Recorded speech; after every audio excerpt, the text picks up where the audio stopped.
I'm going to jump into it tonight. Hey, this is John Young here with the Disc Jockey News. Tonight, we're going to be talking about the contractor, the subcontractor, independent contractor, and employee thing. This is something that for our businesses that we need to know about a little bit, because this could end up costing us a ton of money in fines and issues and different problems and such. Or maybe we're paying subcontractors or independent contractors as employees and paying some additional fees that we really wouldn't need to do. So we're going to dig into that just a little bit tonight and look at the differences and why this is important for our businesses, and really kind of go into that. Now, for those who are wondering about where this came from, such as that a lot of multi-system DJ companies out there are running with subcontractors. They have staff. They have staff that are doing things on a consistent basis, and they treat them as subcontractors. At the end of the year, they give them a 1099 form, which is what the IRS requests you to give to people that you have paid over $600 in a calendar year. You give them a 1099, and they are like, woohoo, and then they're off they go, and they do their own taxes and things. Now, the problem is that sometimes we classify our staff, help, workers, what have you, wrongly, and there's consequences to that, and we're going to talk about those in tonight's show. So first off, what I want to do is I want to kind of talk about just to define what the employee is. And basically, an employee, if you go to the dictionary, very simple, is a person who's that is employed for wages or salary, especially non-executive level. Basically, it's someone that we're going to employ, and we're going to be paying them a wage or salary. And a part of that salary or wages is that it's a consistent amount that we're going to be paying them over time, as opposed to a one-time sum. A subcontractor or independent contractor is a person or business that carries out, who works for a company on a project as part of a project. They're not the whole thing typically, and they are paid a one-time fee, or they're paid a fee at the end of the event, which is not something that is typically not repetitive amount. So there's a little bit of differences and nuances into it. This was the dictionary version of it. Now we're going to get into the IRS's version, because when it comes down to it, who's in control of deciding between a subcontractor or independent contractor? I'm going to refer to it as subcontractor because that's what we typically talk about in the DJ industry. Who defines what's the difference between that and an employee? It's the IRS. Doesn't matter what I think, doesn't really matter what you think. It doesn't even really matter what the state of Minnesota, i.e. where I'm from, thinks. It's all about the IRS and what they think. So we're going to look at what they are defining as. Of course, why is this important to know? Why is the IRS so interested in this? Because they want to make sure that they're getting the income taxes that are being withheld properly, and that they wanted to make sure that we're paying Social Security and Medicare and unemployment taxes on the wages that we pay to our employees. If we're not going and paying our employees and paying those different things, that's a lot of income that may go under the table. So that's why it's really, the IRS is very important, or very interested in going and doing this thing. So let's talk about the tax rates a little bit, because if it's only a few pennies, they're not interested in.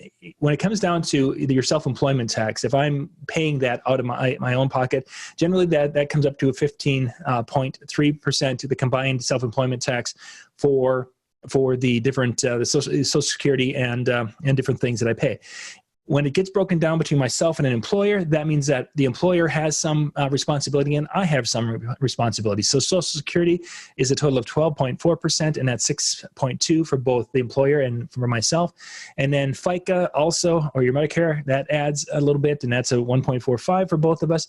And it's based, of course, on my salary or what I'm getting paid. And then there's a federal unemployment tax, which can be up to 6%, which could be a combination of state unemployment tax and federal, and it generally varies. If you're doing some things with the state, then there's, depending upon your state, you don't pay over 6% when it comes to this, but you may be paying some to the state and some to the federal to get to that 6%. So there's taxes that they want to collect. That's why they're wanting to make sure we do this and do this right. So we're going to figure out a little bit, which one are we? There's an easy way to do it, for lack of a better way to describe it, is we just go to the IRS, and we go to you can see the URL right there, irs.gov, and look for SS-8. That is a form that you can fill out, and then you can basically send it in. And the IRS will look at your situation, and if you are doing it for potential employees, they'll look at it and say yes or no. They'll give you a judgment. And then, of course, if you're a staff member, they will look at that and fill it out and give you a yes or a no if you have employees or whatever.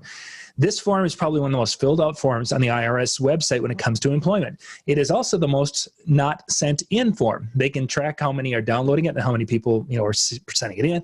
Very few people send it in. It's mainly used to help kind of figure out and work your way through it, because it's I think 6-page document, and it has different forms, and it's going to cover a lot of the things we're going to talk about in tonight's show about deciding if the people that I'm working with are my employees or my subcontractor. Now, for those who are thinking, oh, I'm a single op, I'm not doing anything with this. If you have got someone that you're working with on a regular basis as a roadie, as an example, or let's say you're a DJ and you have a photo booth and you're having the same people running your photo booth, or you are having somebody come in and set up your gear for you. There's a lot of little nuances in this situation which could lead you from having subcontractors to actually employees. So that's why we really need to be aware of this, because if one of those people becomes disgruntled, and they go and they fill in this form, send it in, and all of a sudden the IRS says, whoa, wait a second. You should have been this. They can really make a big stinky mess for you. So you got to make sure that you are doing it and doing it right. So let's take a look at which one we are first in this. If we're going to look at the IRS guidelines for an employee, there's 3 big areas in which they say that you can decide if you are. They decide as they look at this if you are an employee, or if you have employees, or if you have staff. They talk about 3 different types of control. There's the behavioral control. Basically, a worker, an employee of mine, I can dictate how they're to do things, tell them how I want them to do. I want you to announce the first dance this way. I want you to announce the dollar dance this way. I want you to show up and do this, that, and the other thing. And I want you to do it my way. That's a behavioral control, and that would make who I'm working with an employee when I'm going to that level of control. And we'll get into that a little bit more here as we go along. Then there's a financial control. Basically that I am the one who's going to be paying them for their services, paying them by the hour, paying them by this show, or paying them by this. And I'm doing this this on a regular basis for the work that they're doing. The big part of this that it continues on, and it really gets into a long thing.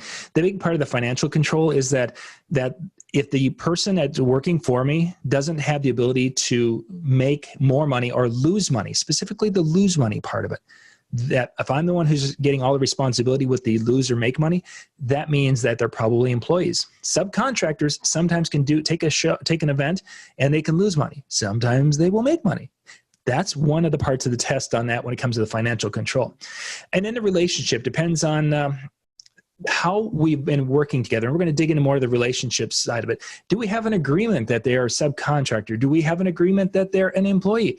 And they're going to look at that and how they represent our company. When they're out working, are they doing shows as DJ John Young Entertainment, or are they out there doing shows as Bill's DJ company, instead of under my banner? That relationship and all those things put together really start to make it so that they move from a subcontractor type of situation to an employee. So let's continue on. Let's look at the behavioral controls a little bit. I want to dig into those because it's kind of an interesting area. So when we have behavioral control over staff, so they become an employee. When we can tell them when and where to do the work, we tell them what kind of tools, or we provide them with the tools and equipment to use. That's a big part of it. When we are dictating that you have to have at least this level of system, or you have to use my system, we're starting to cross into that line of employees. If we are kind of, okay, you can only hire someone to help you, this type of person to help you, or you can't hire if we're dictating their staff or assistants for their events, that's moving us into that employee. Service and supplies, where they must do their prefer. And then if we, are saying that, okay, it's got to be specifically you doing it, basically that we have the ability to control the outcome of what's going on. Instead of just turning it over to them and saying, here, go do this, that we're saying, okay, it's got to be you on the microphone. It's got to be her on the decks. It's got to be him over here doing this thing. And all you guys come together and you're going to put on a show. When we start taking that level, we become the employer to all of these people because of the behavioral control. Let's continue on to looking at more with the behavioral control. One of the sure signs that you have behavioral control over people is if you have some sort of maybe not even a super formal training program, but if you have a training program and your people have gone through that training program, whether it's a one night a week or one night, or if you've gone through a series like Mike Walter has, where he has, multiple 20, 30, however many nights he has. If you have a training program and you can go, your employees, past people working for you, can go and show and say, hey, look, here's their training manual that they have right here. That's going to hang you right there. As soon as you have a training manual and you're training them to do it your way, that's the behavioral control part right there. They've triggered it, and now you do have an employee. As continuing on, independent contractors, really the difference between it is I don't have a training program and they're going to do it their own way and how they want to make their announcements and different things with that. So let's go to the financial control and dig into that one a little bit. The employer, if I'm the right to control all aspects of the business, that means that I'm controlling the income, I'm controlling what I pay them, I'm controlling the potential for loss or gain. That means that they're probably employees. And talking about if there's business expenses and unreimbursed and reimbursed is a big part of this, it's in there, but yet it's circled. This is the IRS for you. It talks a lot about it and it makes it sound like it's one way, and then all of a sudden they do a 180 and it's not the other way. The biggest part is where's my last one? The last one right there, the extent in which the worker can realize a profit or a loss. If the worker isn't going to realize the potential for a loss, or the only their profit is going to be this fixed amount unless they get tipped, that really is starting to tell the IRS that it is indeed an employee. So you've got to really, really be careful when it comes to that side of it. Let's look at the relationship side. Now, this is a little bit different than the other two, because behavioral is probably our biggest one that's going to trip us up. If we have, there could be a written contract that's going to specify that we're subcontractors. That may or may not stand, most likely won't, but it is something that you'll see later that there is kind of a loophole. If there's benefits in insurance or time off or vacation or whatever, if there's any kind of benefits, as soon as you enter the world of benefits, you've got an employee. If they're with you, they've been with you for 5 years doing shows for you every weekend or every other weekend for 5 years, that permanency makes them an employee. It's just the way it is. And then, of course, the amount of work that they do and how they're doing their work and are putting it together, the things that, these are all aspects of that doing the business under my flag and being part of that and a consistency. These things all come together in that relationship that we've had, because now they're working as John Young weddings instead of their own. That all becomes part of that. They cultivate the fact areas where they can go and they can find these facts and get the findings, we'll call it, for being able to spank a person or to say, yes, you are doing it correctly. So there's the three different ways. And of the three, of course, the one that's going to catch us the most is going to be our very first there. And let's see, I lost my notes here on this. It says the behavioral one, of course, and the financial are probably the two going the strongest in that. And we'll bounce back to those in a little bit. The question becomes is how do they catch us if we're not doing it right? And of course, the IRS is interested in this. So if people fill out that SS8 form, which you can see the link right. Yeah, right there. The SS8 form is the one we talked about earlier, where it kind of will help you decide if you've got employees or subcontractors. Once the employees are upset with you, or the past people are upset with you, they can go and they fill in form 8919. That's the one that basically says, hey, they're screwing me over, and now I want you to come and slap them. And guess what the IRS does? They are very, very quick to come down and slap a person. So that's definitely part of the deal. But there is a catch to this. We go through and we read through the information. We go through the forms and such, and we're like, okay, I'm pretty sure these are all the employees. Am I host? Now there's this thing called a section 530 business relief on federal taxes little document. And there are ways within this little section 530 to be able to get out of the taxes or not to continue as you are. There's three different areas to this, and you have to basically be showing all three of them in a positive manner. And let me go through the three areas, and I'll explain what it means to be going through those. The first part is you need to have a reporting consistency with the people you're working with. You've got to, if you've been reporting, let's say I have 10 people on staff, and I've been reporting for the last 10 years that these 10 people have all been subcontractors, and I've been paying the taxes and doing all of my things in that line as subcontractors and doing it to the best of my abilities and in good faith. That potentially is one of the steps in this Section 530. The second part of it is I need to be treating all of the people that I'm working with the same. I can't be treating all 10 of them the same and have some be employees and some be subcontractors. All 10 of them would have to be treated the same as subcontractors. If I did the first one and I've been doing it for 10 years, and I do the second one where I've been treating them all the same, I've got 2 ticks out of the 3. The third one, which is an interesting one, is that you can show that similar businesses in the industry operate this way.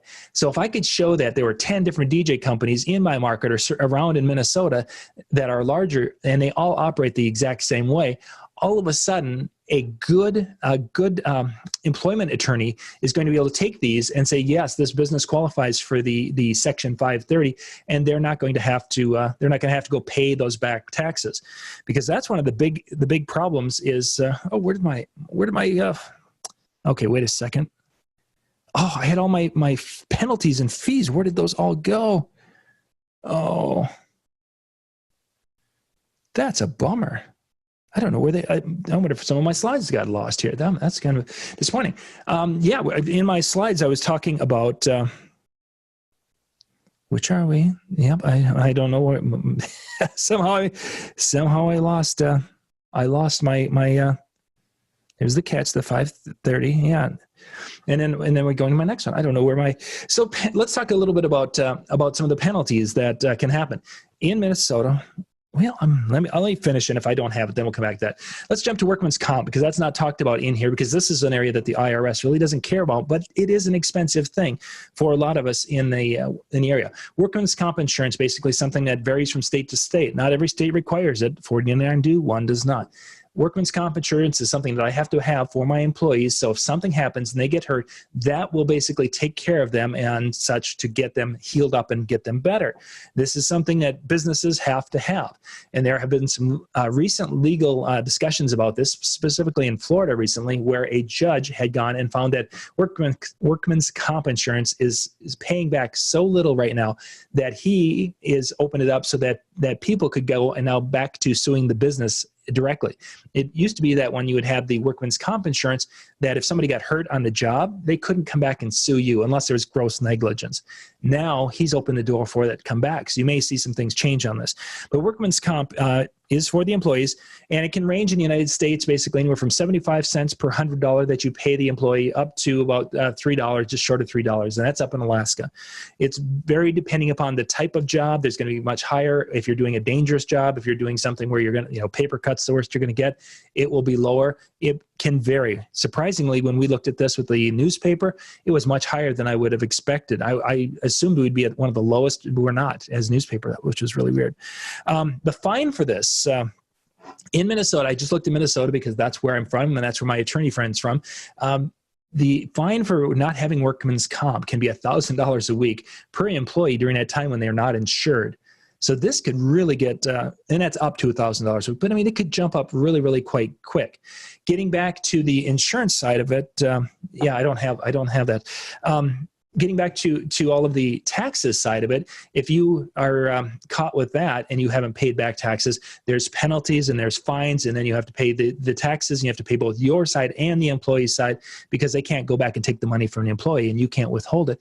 So there are some definite things with that, and it's probably more the fines that are there for the interest that is accrued and all these different little aspects of it, and just the hassle, because as soon as you have this employee subcontractor thing, you now have to hire an attorney to be able to represent you. And that's going to take a lot of time and a lot of money and different things such as that. So to recap our little thing, there is this really cool document out there. If you go type into Google, the IRS 20-factor test, that's going to give you one of the documents that has been produced by the IRS, and it's being shared by a lot of different companies, that talks about these 20 different factors. You can go down that list, and we've talked about a couple of the factors in the show tonight, but there's really 3 top criteria to these factors. And the first one is basically the idea, if you're giving instructions to the workers and telling them how to do their job, that's something that's really going to look at. That's the behavioral side of it.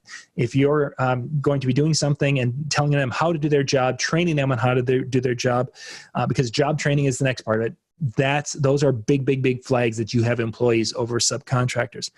And then the last one that they look at is basically, this is the hierarchy of the first 3. And if you can pass these 3, you might have a good chance. But if you can't pass these 3, you don't have a chance of having subcontractors.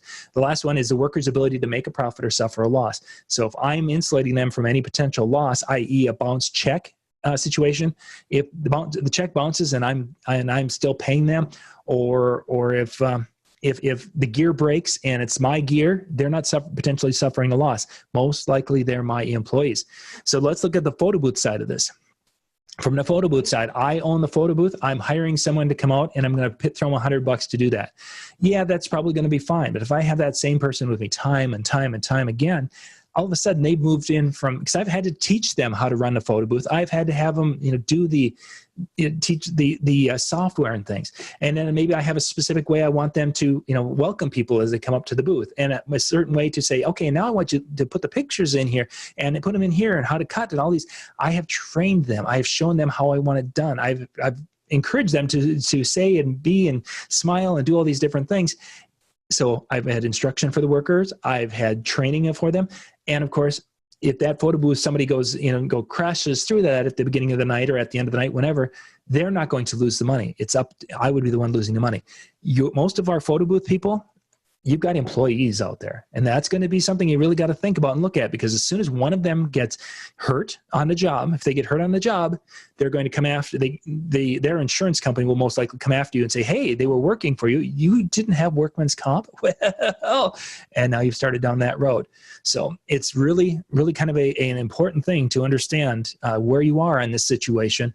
Yes, you might be able to hire a good employment attorney who's going to be able to go back and get you that Section 530 if you have problems, but maybe not. So anyway, so that's our show for tonight. I just wanted to give you guys a quick little rundown, because I've had people asking about this one quite often, about what's the difference between employee or subcontractor. Those 3 little litmus tests at the end are the things I would definitely share with people when they're talking about it, and say, hey, if I can dictate what they're doing, if I'm training them, if I own the equipment, then they're pretty much not. The times where in the DJ world, the times where they would be subcontractors or independent contractors is that if Howie's in my market and I've got a show, and it's like, Howie, can you go cover this wedding for me? And he's, sure, John. And it's like, here, Howie, go. And I send him a contract and a paperwork. Howie goes out there and he's like, hey, this is Howie, and I'm going to be covering, John's not available tonight, and I'm going to be here to do the show, and we're going to have a great time, everybody. Let's do it. And he goes and does his show, or his style of show. He might maybe try to do some things in the way I do because of my different notes and such a little bit, knowing that I didn't, maybe he does a dollar dance every time and I don't do dollar dances. He'd probably go and honor that, and that wouldn't make him an employee of mine. But if I would go through and give Howie the word for word, okay, you're going to do this, and this is how I do my introductions, and let's train and practice. And then I had Howie doing shows for me, 3 times a month. That's going to start to push him towards the employee side of it. So you've got to really be aware of that. And also getting to the part with the people you're working with, if they have a business, let's say Howie's got his own DJ business, and Howie books shows and for other people in other places, or he's booking his own shows, that's a really good part that he's going to be a subcontractor, because he's got his own business and he's running his own business. He has his own gear. He's taking that. He's got all those risks and things. Then he's probably not an employee of mine, because he is out there booking shows and doing things otherwise. So anyway, that's our show for tonight. And with this, Dan and I will be back here in about a half an hour with talking weddings tonight, and kind of giving you our midsummer update on weddings. Thank you guys for watching, and I will catch you in about a half hour. Bye-bye.